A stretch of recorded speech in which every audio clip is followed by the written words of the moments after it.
शांता देवी अपने घर में बहुत सख्त मानी जाती थी। उसका मानना था कि बहू को दबा कर रखना चाहिए तभी घर ठीक चलता है। उसकी बहू काव्या दिन रात घर संभालती, फिर भी हर रात में कमी निकाली जाती थी जिसमें ठीक से काम नहीं आता। हमारी बेटी होती तो ऐसा नहीं करती।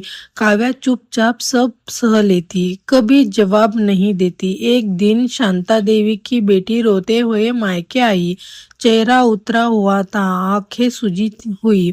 माँ ने घबराकर पूछा कि क्या हुआ बेटी? बेटी फुट-फुट कर रो पड़ी। माँ कहा, मेरी कोई इज्जत नहीं करता। सास हर बात पर ताना देती है, कहती है कि तुम सिर्फ बहू हो। शांता देवी सन्न रह गई। उन्हें काव्या की चुप आंखें याद आ गई है।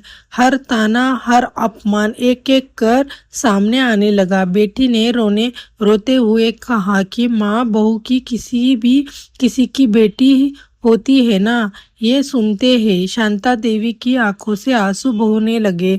उसी पल उन्हें समझ गया कि जो दर्द आज उसकी बेटी झेल रही है वही दर्द वो अपनी बहू को दे रही थी। शाम होते ही उन्होंने काव्या को अपने पास बुलाया। कांपते आवाज में बोली कि बेटी, मुझसे बहुत बड़ी गलती हो गई। मैं भूल गई थी कि तुम भी किसी माँ की बेटी हो। काव्या की आंखें भर आई। उस दिन के बाद घर का व्यवहार बदल गया। बहू नहीं, बेटी बन गई। सीख जो माँ अपनी बेटी के लिए सम्मान चाहती थी है, उसे बहू को भी वही सम्मान देना चाहिए।